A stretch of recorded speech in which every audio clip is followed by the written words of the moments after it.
All right, so you want to be a realtor, right? What does it take to be a realtor? And not only that, but sell in 2023 and beyond. We're going to get down to brass tacks.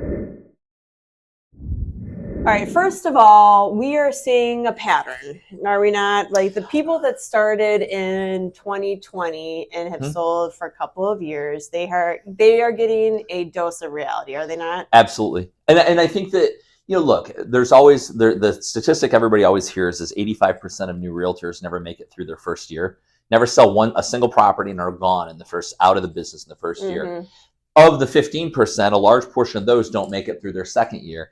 I think that you're going to see a lot more people sort of wash out, if you will, because you go back 2 years ago and the market was just so hot. All you needed was to pick up a listing and it was going to sell within 2 or 3 days. And all of a sudden you're cashing all these checks thinking, wow, this is great.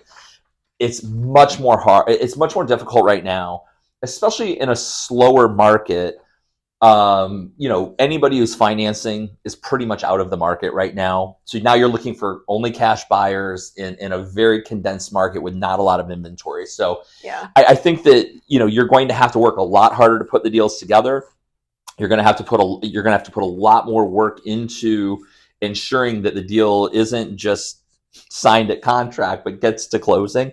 And it's much more difficult. It's just, it's taking a lot more work to transact properties now. So to that point, like in the boom, let's just call it the boom or pandemic market, properties were selling in a day, multiple offers. We're definitely not seeing that. So in a market that properties are selling in more of a normal days on market kind of a situation in real estate, let's 30 to 90 days, even 90 days is generally a normal market, right? So the issue with a new realtor is this takes a different skill set. And it takes, at the end of the day, you're not getting paid until the deal closes. So if you get breaking news, even if you get a huge listing, doesn't matter. It could take you 90 days or more to sell it. Then there's usually a 30 days until it closes. Once it closes, you don't get 3%. There's this misconception. Well, you just sold a $3 million property. You just made $90,000. People are quick to calculate the $90,000 on a $3 million, right? So you're not walking away with $90,000. Behind the scenes, we have further breakdowns. First of all, we have to pay out of our own pocket. Our company doesn't pay for advertising. We have our MLS dues. We have other board dues. We have to pay attorneys for errors and omissions.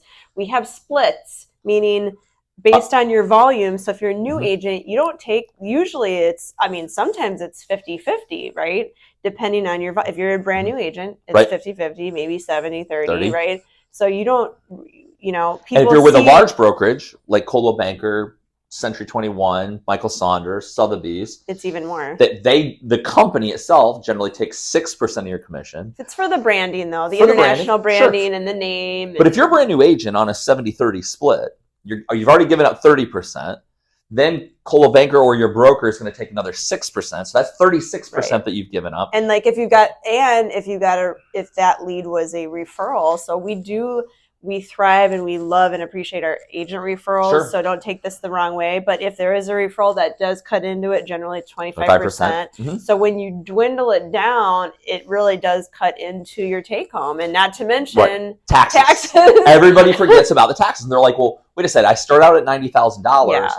Very quickly, it gets whittled down to 45. And then people are like, well, so you walked away with 45 grand. And you're like, no. I had to pay $18,000 to $20,000 in taxes. I walked away with about $25,000 to $30,000 when it was all said and done on a large transaction.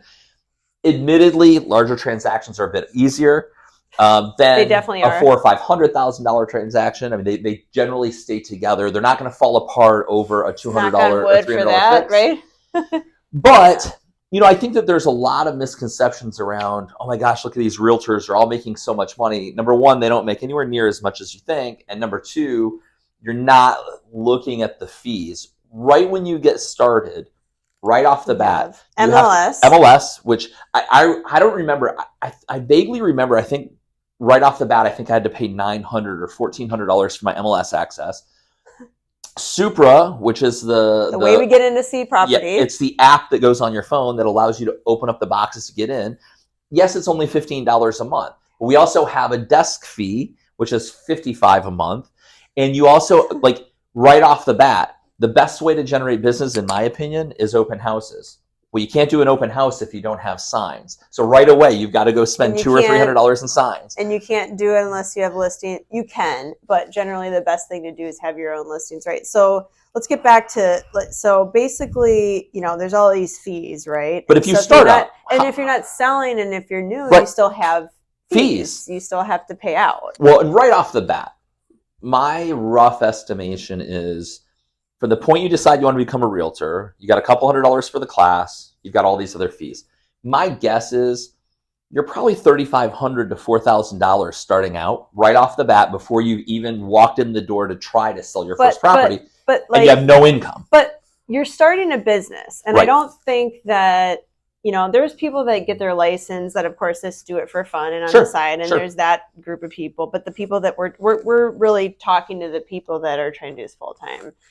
So you're going in, and it's like, this is a business, and it should be treated as such. If you want to last in real estate, not just be in it when it's easy, because anybody, literally, if you had a pulse, you could sell in the last 2 years, right? Sure.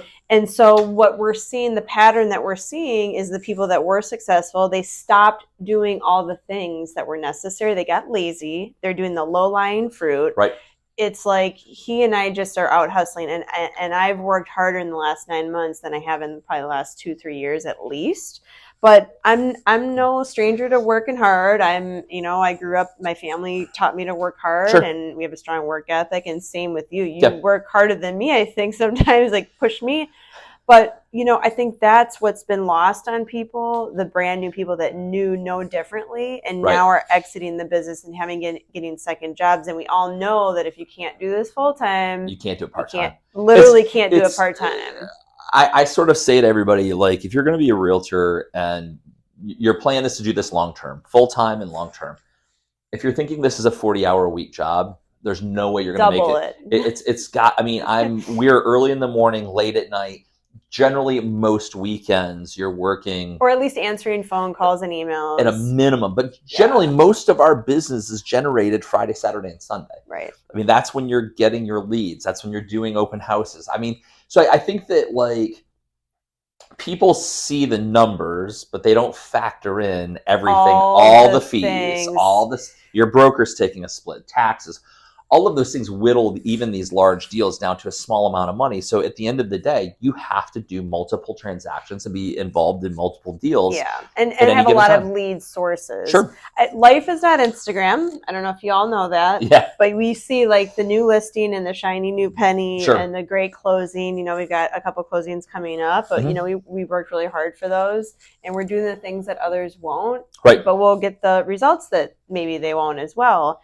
And, I'm no stranger to pivoting. No. I've been pivoting since 2001 and the Great Recession, and you've been in various businesses, and you have the acumen to know how to maneuver before, like, we're seeing it before the things shifted, start to shift. So as you start to feel that, you start to double up and think smart as to what needs to be done. And sitting at home, I know you have a strong feeling about this, sitting at home and cold calling. It's useless. When all the other agents are doing it, you have to do something different to get the results that they won't.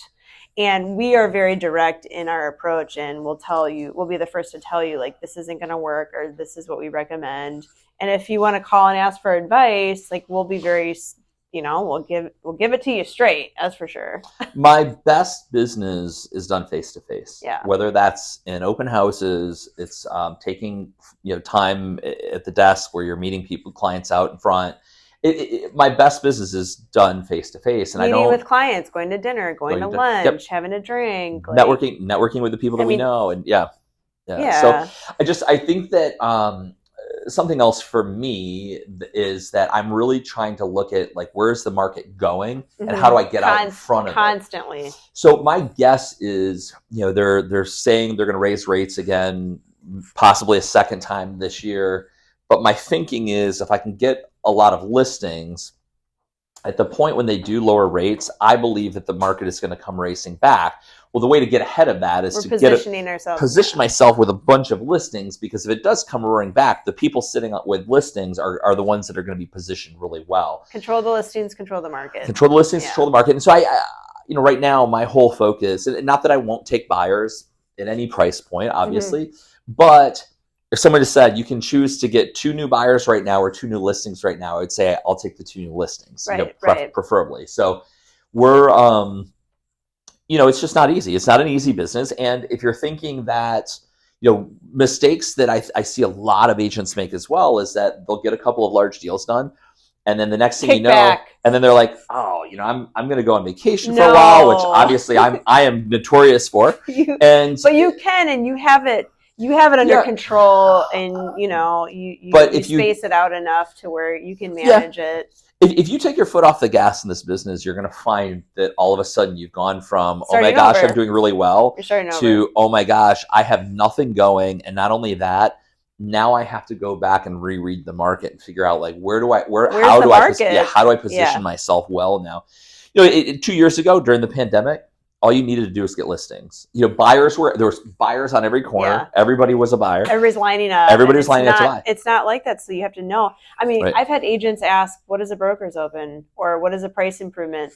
Right. Like, because they weren't used to that. It's just mind blowing to me, because we're sitting here like, what? We've already been through that cycle and those cycles of, and the other thing too, we're very hands-on with our clients. So we not only just want to help our clients sell the properties, we want to help them prepare them to sell. Sure. So we're doing things now that were not happening in 2020 to 2022, like helping a seller prepare the house to make sure it's presentable and get the very most bang for your buck. So we're walking people through that in advance of listing, which takes extra time, this is just the stuff that we do behind the scenes that we don't talk about on social media necessarily. You don't see all that. It's not glamorous. It's not glamorous. It's gritty. It's gritty. It's a lot of follow through.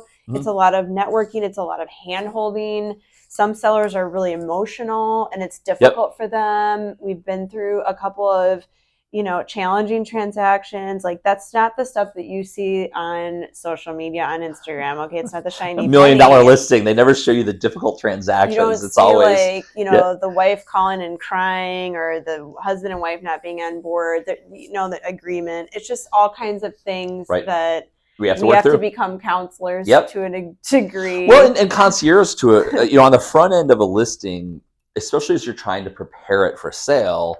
A lot of times we end up being kind of a concierge service that's setting up vendors and setting up people to fix different issues of the property. Because at the end of the day, especially right now, our market, we still are seeing a premium being paid for properties that are completely renovated, move-in ready, and with views, especially if they're like furnished. Yeah. Move-in ready. I don't have to. I literally just get the keys at closing, and now I can go use this place.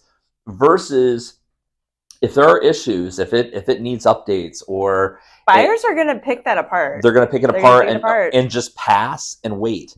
Something else that we admittedly deal with here in Sarasota, a lot of sellers and buyers wait until season.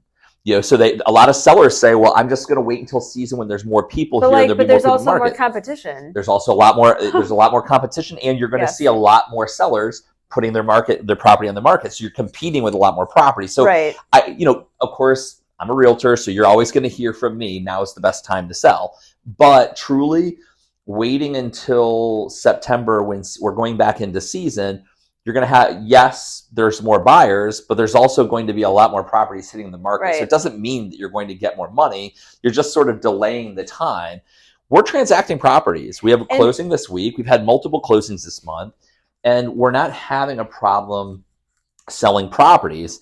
We are having a problem selling properties if they need to be renovated, or if they're sitting on a major road where there's noise traffic. People are like, I'll wait until season when there's more inventory and I can find the property that's not sitting on a major road. Right. So there's that as well. But that being said, like we spoke to an owner earlier today, and she's like, I'm staying put and everything, and she's like, it's so quiet, and I was like, Well, yes, but it's a little deceiving because yes, while it's traffic is slower, which we find as full-time people, we It's find a relief. a reprieve for us because it's a relief being on the island, Sure. coming out, it takes forever.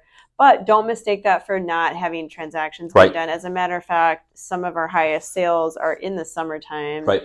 And so we don't listen to everybody's, word about that. I haven't for years, and we usually kill it in the summertime for Right. our clients. And I really just feel like it's an opportunity for sellers that are not competing against some of their neighbors that Right. are waiting. Agreed. And I will say too, if you want to get a property, like if you want to get it set up for rental to be ready for season, it's also a great time to buy because Right. then you can take your time with vendors and get it ready and then let it hit the rental pool. Right. Or if you want to use it for yourselves, have that renovation done. And again, we have contacts for that. I know we're kind of going off on a tangent, but the realtors right now, you have to be more than just a transactional realtor. Yeah. You have to be more than I have a buyer, we're going to buy a property and that's the end of it. Done. Or I'm a listing agent, I'm just going to list properties and move on. You have to be more than that. So what should a new agent be doing?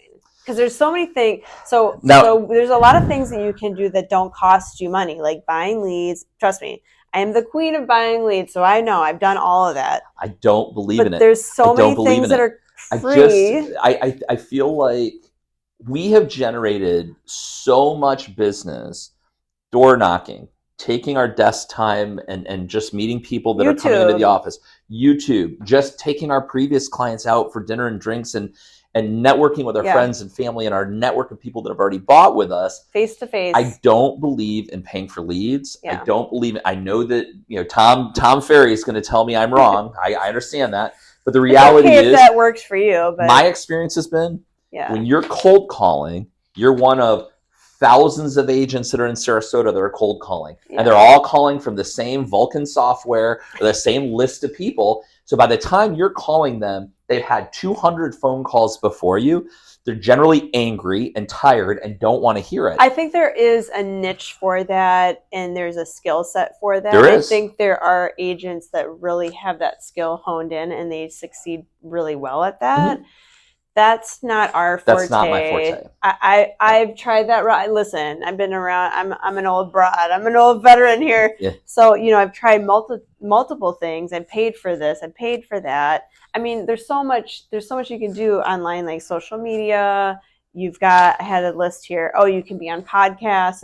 I seek out to be on podcasts, and some seek me out. Mm-hmm. There's, again, I mentioned already, but the YouTube that we're growing is a really phenomenal outlet that we've actually moved away from TV and instead of for our listing concierge, we were doing on TV ads, and they moved from TV to YouTube ads. We say they, Coldwell Banker. Coldwell Banker has moved from doing a TV show to doing YouTube shows where the listings are on there. Correct. Now. And so because it's more platform. Effective. It's more effective. People are watching YouTube because they can pick and choose who's watching TV.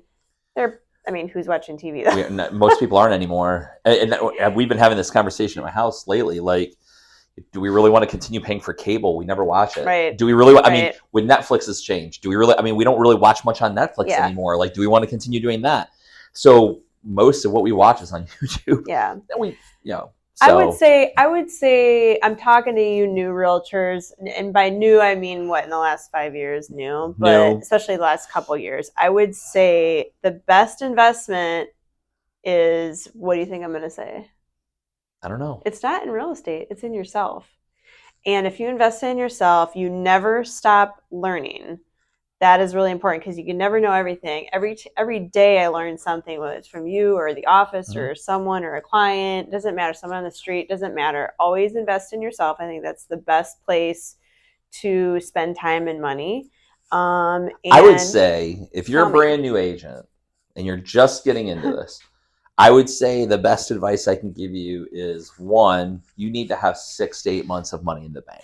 Period. That's probably, we should have started here. 6 to 8 months of money in the bank, because probably 12. Most of the people that I see washing out, they have 2 or 3 months in the bank.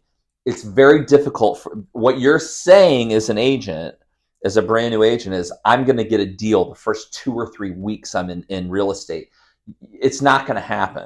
It might, but it's 1%. It's very unlikely. And the reality is that you need to have at least 6 to 8 months so that you have time to find your first couple of clients, get your first couple of deals done. And then once you're getting deals done, you can start kind of transitioning away from having this big bankroll. But more often than not, the reason why 85% of agents wash out is they come in and they have 3 or 4 months in the bank, and it takes a lot longer than that.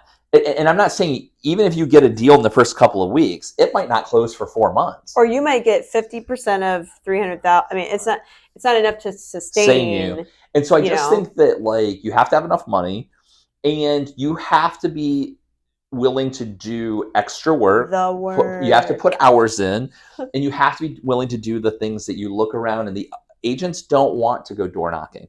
They don't want to go, they don't want to take a lot of desk shifts, because there's desk shifts you're going to go down there and not get a single lead. But if you're willing to do those things that they don't want to do, eventually they will pay off. But you get better at stop. But you can't stop just because you're not getting business. It's the people that, I like the visual where the guy's like digging a hole to the gold, and the guy below stops, but the guy above keeps going and he gets to the gold. It's just like that visual is, I think, so simple but so powerful. And it takes grit, it takes determination. You have to really, really want it and have to really, really love this and want to be in it. Otherwise, it's not for most people. It's not for most people. And I think that,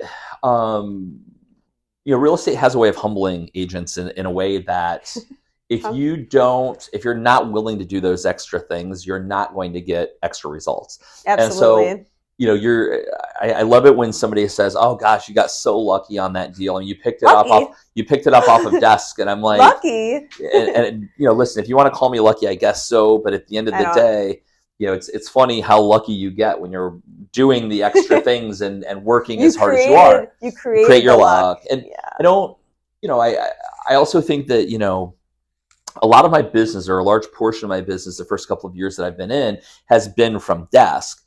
But desk was a skill that I developed, right? You really have it down. So you really have to, but like it was going in and doing it a lot, repetition over time. You're going to get better at what you're doing, but it takes an investment in time to build that skill. So I just think that I think it'll be interesting to see over the next few months. Something that is interesting to me, we always sort of expect that brand new agents, most of them are going to wash out. What I'm starting to see now, though, that is very different in the last couple of years is that I'm starting to see seasoned agents who have lots of sales and some of them have done $15-20 million in sales in a year, are washing out because they don't want to do the new things. They don't want to do the uncomfortable things. They don't want to do the new things. And look, I'm not that I'm like killing it and doing 100 million in sales or anything, but I am willing to do the things that are uncomfortable. And if that's what I have to do to put deals together, that's what I'm going to do. So I think that like a change in mentality has to be, what is it going to take? You got to want it. You have to have it in your head that there's no plan B. There's no plan B. I always say that too. If you're coming into this and you're like, well, I used to whatever it is that you used to do. Well, I can always go back to that. If you're coming into real estate with that mentality, you already have one foot out the door. The people that I've seen succeed or that are doing really well come into it, and there is no plan B. Like you had no plan B. You just set your mind to. I was in healthcare. When I left healthcare, I said to myself, "I'm never going back. Like this is what I'm going to do, and I'm going to work as hard as I can and put in as many hours as I can until I find a way to succeed." And I didn't know what that way was. I tried cold calling. I tried calling for sale by owners and FSBOs. It's hard. It's tough. I tried things that are never going to work ever. I mean, they work for some, but it's not. No, I mean, I had some. I thought I was going to be really, forward thinking, and I would pull up for sale by owners and literally just put together a presentation, drive over to the house and knock on the door with my presentation. And, people don't really respond well to that or appreciate it. I think that what's interesting to me is that seasoned agents are washing out now. seasoned agents that have been in the business for years and years and years are, we're meeting them sometimes because they're talking to us about potentially joining our team. But in the past they had 10, 12, $15 million in sales, and we're 6 months into this year and they've got, one sale for $700,000-800,000. And you're like, Right. wait a second. It's hard to live on. I mean, Yeah, $24,000 minus everything we just talked about leaves you at about yeah. 10 grand. So you're 6 months into the year and you've But made these $10,000. the people that, this is why I said it's consistently coming up, that they've said that they've stopped doing the things that got them to that, and in 2020 to 2022 they were lazy. I mean, and the business was easy, but then they let the rest of it go, which it's everything in real estate is systems. And as long as you have systems in place, like these are the systems we don't deviate from. Mm-hmm. And then if we need to pivot a little bit slightly within those systems or add to or subtract kind of as you go, you kind of move along, but you still are maintaining the things that have worked. Right. And I think that is the biggest thing, even for a seasoned agent, that, they're saying that they...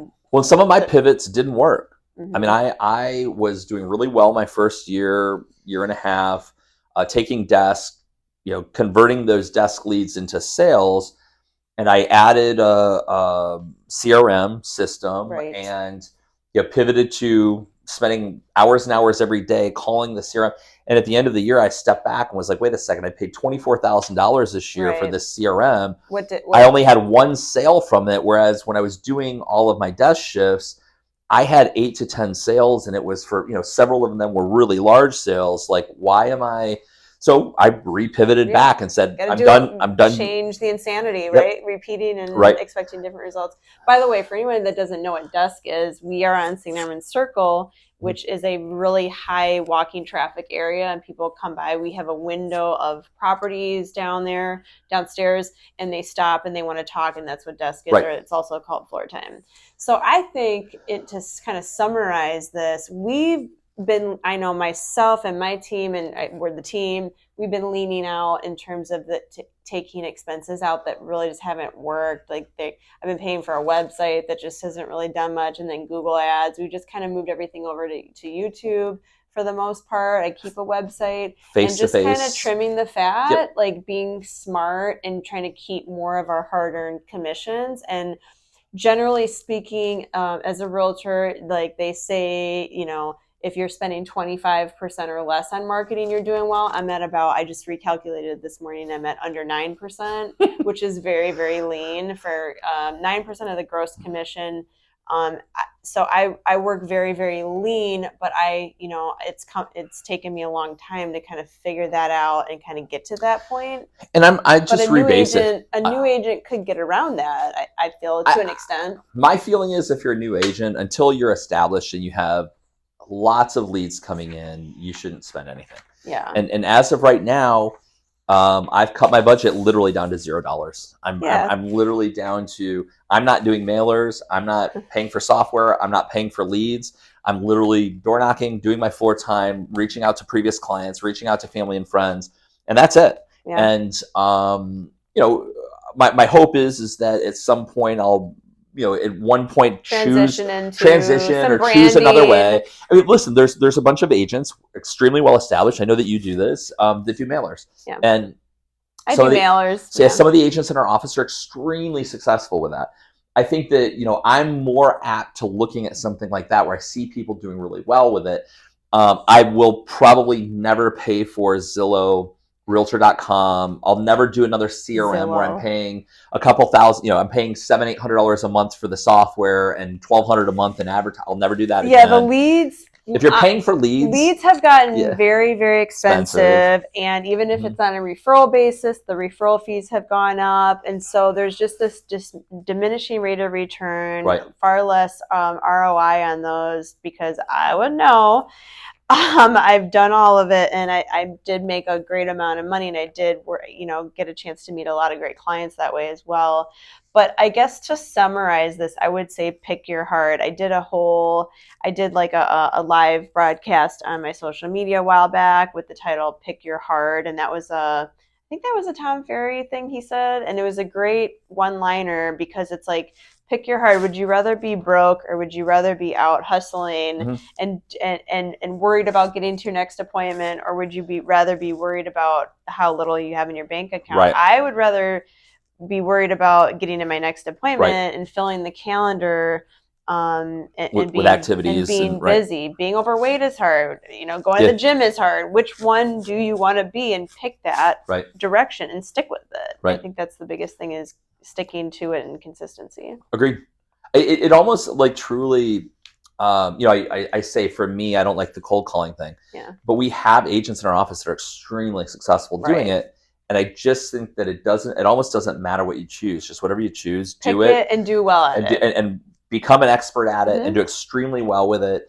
And if you become the best at anything over time, it's going to bring you results. And I think that's the big thing. Yeah. Warren Buffett, I saw a thing that he did today where he said, it doesn't really matter what you do. Just become the expert at that and become the best person in your town at that thing. Right. And if you do that, you'll find that success sort of follows you. But you can't be lazy. Like, there's so you much. Have to work. I feel like in this day and age, people are so apt to just pick the low line for, like, they want to work from home. They want to sit at home. I think that because of the pandemic and all that's happened around that they want to work from home. And it's like, I get that. In real estate, I work from home, and I'm based out of my home, but we're out in between appointments working from home. I also think there's a lot of really bad advice. And what I mean by that is, I know that I was told when I first started in real estate, start with your sphere of influence. The people, your family and friends. Well, your family and friends are not. Your family and friends are not going to give you their largest asset that they own to sell until they've seen that you've gone out and done the work and that you're committed to being there for a long period of time. Yeah, it's tricky because you're like, we know you're brand new. What do you know? Right. What do you know? Nothing. I mean, how many properties have you sold? None. Okay, so why you want me? Okay, to give you my largest asset that I own. So there's other things that you could do. I think that you have to come into it with, I'm going to try everything until I figure out what I like and I enjoy and I'm going to be successful at, and I'm going to commit myself to. Right. And that's where you'll find your success. So, by the way, if you're thinking about selling and you have a property in Charlotte, Sarasota, Manatee counties, we have a long list of buyers that we've met through open houses and things of that nature that missed out on a property. And I've got a large list of my clients, past clients, that are looking to transition, either upgrade or downsize. I have a large list of investors that are interested right now in finding properties. So we're always looking to pick up listings, and obviously our goal is to get you the top dollar. Yep. We have lots of resources that can help you do that. But if you'd like to contact us, you can call me anytime, 24 hours a day on my cell. My cell phone is 941-586-2460. And mine is 941-544-7690. We would love to hear from you. Thank you for watching, subscribing, liking, commenting, sharing with anyone that you think would find this helpful. And click that link below, shaylatwit.com.